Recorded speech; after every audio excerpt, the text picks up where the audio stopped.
अस्सलाम वालेकुम, मैं हूं रशीद। इसके पहले वाले लेक्चर में हमने पढ़ा था लाइट ईयर और एसआई बेसिन्स के बारे में। अब हम पढ़ेंगे डायमेंशंस के बारे में। तो डायमेंशन क्या है? Dimension of a physical quantity represent the physical nature of the quantity. Dimension जो फिजिकल क्वांटिटी की होती है वो क्या करती है? किसी भी क्वांटिटी की फिजिकल नेचर को रिप्रेजेंट करती है या जाहिर करती है। यहाँ डायमेंशन क्या है? Dimension of physical quantity some combination of dimension of fundamental quantity raise to some suitable power. यहाँ किसी भी फार्मूले में फंडामेंटल क्वांटिटीज के फंडामेंटल यूनिट्स पे कितना पावर होता है उसको हम क्या कहते हैं? डायमेंशन कहते हैं। तो हमारे पास 7 जो फंडामेंटल क्वांटिटीज हैं उसके हम डायमेंशंस लेते हैं या निकालते हैं, उसको हम स्क्वायर ब्रैकेट में लिखते हैं। जैसे हम लेंथ के लिए क्या लिखते हैं? लेंथ के लिए हम कैपिटल ए लिखते हैं, उसको स्क्वायर ब्रैकेट में बंद करते हैं। मास को कैपिटल एम में, टाइम को कैपिटल टी में, टेम्परेचर को थीटा में या कैपिटल के में, या अमाउंट ऑफ सब्सटेंस को एन में, और करंट को कैपिटल ए में, और ल्यूमिनेसेंस इंटेंसिटी को कैपिटल जे में। उसके बाद हमारे पास क्या है? कहता है note dimension of all other quantities are drive from dimension of fundamental quantities. जो दूसरे क्वांटिटीज की डायमेंशन है हम किस चीज़ से लेते हैं? फंडामेंटल क्वांटिटीज की डायमेंशंस लेते हैं। तो अब हम डायमेंशन निकालेंगे। सबसे पहले एरिया है। एरिया का हमें पता है कि यूनिट क्या है? Metre square. तो इसका डायमेंशन क्या होगा? एम पे पावर 2 या मीटर स्क्वायर, एल पे पावर 0, टी पे पावर 0। हमें पता है किसी भी चीज़ पे पावर अगर 0 है वो 1 के बराबर है, तो इसको हम ऐसे भी लिख सकते हैं और ऐसे भी लिख सकते हैं। उसके बाद हमारे पास क्या है? वॉल्यूम। वॉल्यूम का यूनिट क्या है? Metre cube. तो इसको यूनिट क्या होगा और डायमेंशन क्या होगा? एम पे पावर 3 या एम पे पावर 3, एल पे पावर 0, टी पे पावर 0। इसका ये भी डायमेंशन है, ये भी है। उसके बाद क्या है हमारे पास? स्पीड। स्पीड का यूनिट क्या है? मीटर पर सेकंड। तो इसका डायमेंशन क्या होगा? L T inverse 1 or M पे पावर 0, एल टी इनवर्स 1। उसके बाद हमारे पास क्या है? वेलोसिटी। वेलोसिटी का यूनिट क्या है? मीटर पर सेकंड। तो इसका डायमेंशन क्या होगा? L T inverse 1 or M पे पावर 0, एल टी इनवर्स 1।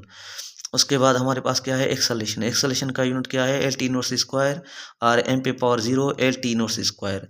उसके बाद फोर्स का यूनिट क्या है? न्यूटन। इसका यूनिट क्या है? किलोग्राम मीटर पर सेकंड स्क्वायर, एम पे power 0, L T inverse square.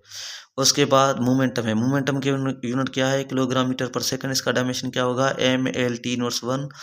उसके बाद हमारे पास क्या है? वर्क। वर्क का हमें पता है कि ऐसा बेस यूनिट क्या है?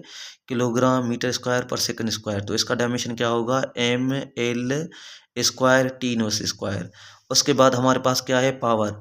तो पावर का ऐसा बेस यूनिट क्या है? किलोग्राम मीटर स्क्वायर पर सेकंड क्यूब। तो इसका डायमेंशन क्या होगा? M L square T inverse cube.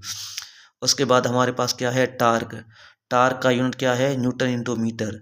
तो इसका यूनिट क्या होगा? किलोग्राम मीटर स्क्वायर पर सेकंड स्क्वायर।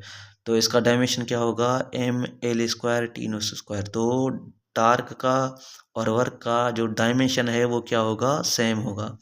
तो उसके बाद हमारे पास क्या है? Angular momentum. एंगुलर मोमेंटम का यूनिट क्या है? किलोग्राम मीटर स्क्वायर पर सेकंड। तो इसका डायमेंशन क्या होगा? M L square T inverse 1। और लीनियर मोमेंटम का हम डायमेंशन निकाल के हैं। हमें पता है कि प्रेशर का एसआई बेस यूनिट क्या होगा? प्रेशर का एसआई बेस यूनिट होगा किलोग्राम पर मीटर पर सेकंड स्क्वायर। तो इसको हम ऐसे भी लिख सकते हैं। हमें पता है कि प्रेशर का एसआई बेस यूनिट क्या है? न्यूटन पर मीटर स्क्वायर। तो न्यूटन किसके बराबर है? किलोग्राम मीटर स्क्वायर पर सेकंड स्क्वायर अपान में मीटर स्क्वायर। या इसको हम ऐसे भी लिख सकते हैं, किलोग्राम मीटर पर सेकंड स्क्वायर पर मीटर। इस पे पावर नीचे प्लस का, ऊपर तो माइनस का।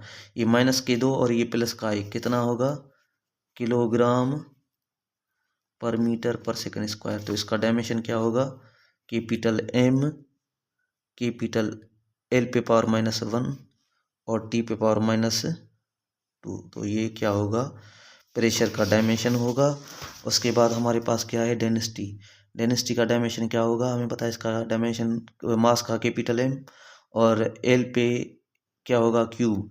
तो नीचे प्लस का ऊपर माइनस का होगा, तो इसका डायमेंशन क्या होगा? एम एल इनवर्स क्यूब और एम एल इनवर्स क्यूब और टी पे पावर -0। उसके बाद हम अगला ऐसा इसका डायमेंशन का पढ़ेंगे दूसरे लेक्चर में। आपकी मेहरबानी। अगर आप इस चैनल पे नए हैं तो इस चैनल को लाइक और सब्सक्राइब कीजिए।